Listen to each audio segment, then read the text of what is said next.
Hello student. हमने आपको अब से पहले एक वीडियो डाला था, उसमें आपको बताया गया है कि आपके 10th क्लास के कौन कौन से लेसन जो हैं वो अब की बार कोरोना वायरस के कारण नहीं रहेंगे। तो उसी के लिए हमने आपको आज इकोनॉमिक्स शुरू किया है, क्योंकि इकोनॉमिक्स जो है वो आपकी अब 4 लेसन रहते हैं उसमें, और वो 4 के 4 लेसन जो है वो आपके लिए काफ़ी ज़्यादा महत्वपूर्ण रहेंगे और सबसे आसान भी है, जिसको आप घर पे आसानी से इन बचे हुए दिनों में, जब तक स्कूल नहीं लगता है तब तक आप इनको आराम से कर पाओगे। तो उसके तहत हम सबसे पहले आज आपको करवा रहे हैं मानव विकास के बारे में। आपने 9th क्लास में भी पढ़ा था, मानव विकास सूचकांक के बारे में पढ़ा था, और भी आपको बहुत सारी बातें इकोनॉमिक्स वाले बुक में से मैंने करवाई थी।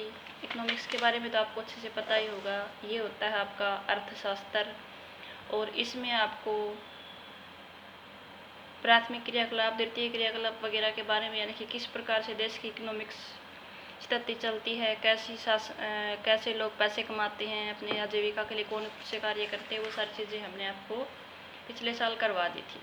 तो अब देखिए, सामान्यतः किसी देश का विकास किस आधार पर निर्धारित होता है, यानी कि कोई भी देश का विकास जो है वो किस बात पे आधारित होगा?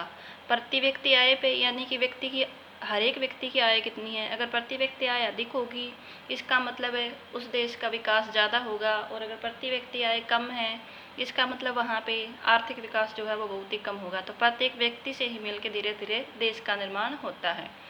उसके बाद है औसत साक्षरता दर, यानी कि किसी भी देश के अंदर कितने लोग पढ़े लिखे हैं, कितने लोग साक्षर हैं, उस बात का निर्धारण होता है।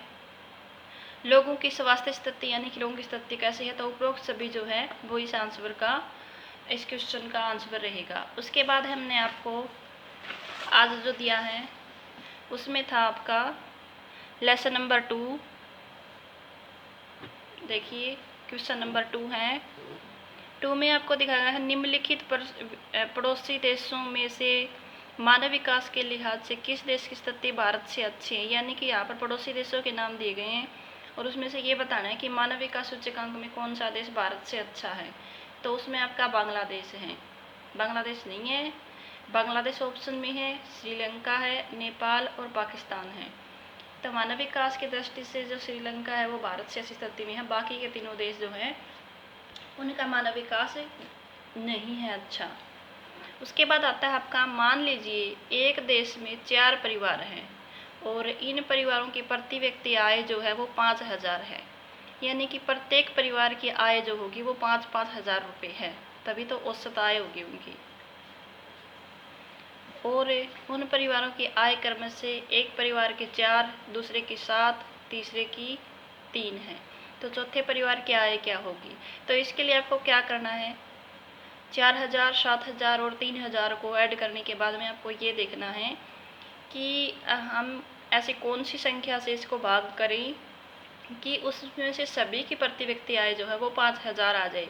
यानी कि टोटल हमारे पास आय जो है वो इस हिसाब से होनी चाहिए कि आपकी प्रति व्यक्ति औसत आय जो है वो 5,000 रुपये बने।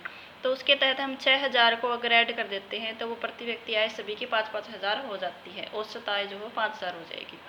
उसके बाद आता है, विश्व बैंक विभिन्न वर्गों का वर्गीकरण करने के लिए किस मापदंड का प्रयोग करता है। यानी कि जो विश्व बैंक होता है ना, वो विकास का वर्गीकरण करने के लिए किस किस मापदंड का प्रयोग करता है, और इस मापदंड की अगर कोई और सीमा है तो वो क्या होगी।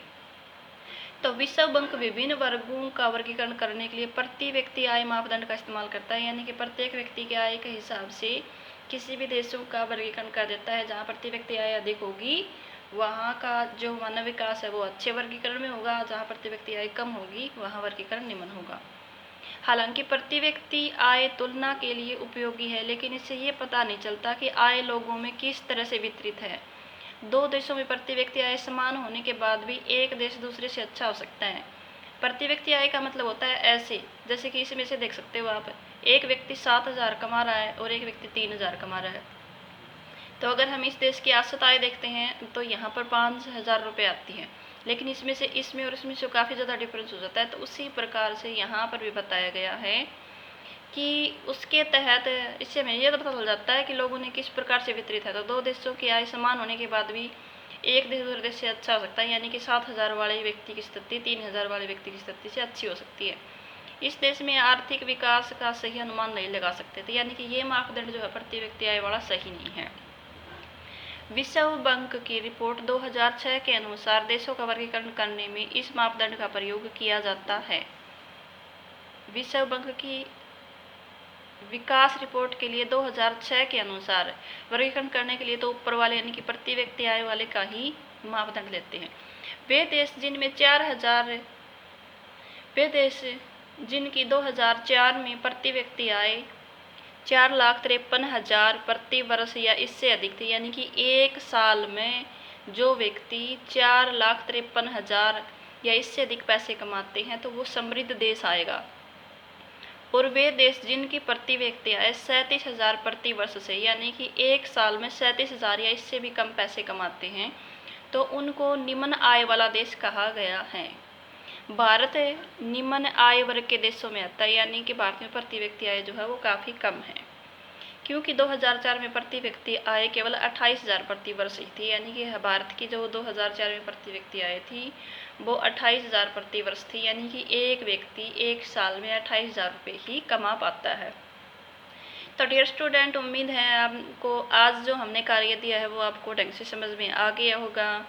और अब जितना भी समय बचा है उस समय का आप सदुपयोग करते हुए अधिक से अधिक चीज़ों को समझने की कोशिश करें, क्योंकि अब सिलेबस कम हो गया है। तो इसका मतलब ये है कि अब तो आपको हर तरीके से बाकी सिलेबस को लेके तैयार रहना चाहिए।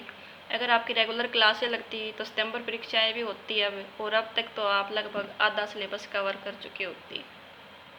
तो इस बात को ध्यान में रखते हुए मैंने एक बार फिर से आपके लिए वीडियो बनाने शुरू किए हैं, ताकि आपका अधिक से अधिक बेनिफिट हो सके और आप घर पे रह के भी हमारे संपर्क में रहते हुए अधिक से अधिक ज्ञान को ग्रहण कर सकें और अपने भविष्य के लिए आप तैयार रहें, परीक्षा के लिए तैयार रहें, ताकि आपका अधिक से अधिक लाभ हो। तो आज के लिए इतना ही काफ़ी है, बाकी हम आपको अगले वीडियो में देंगे।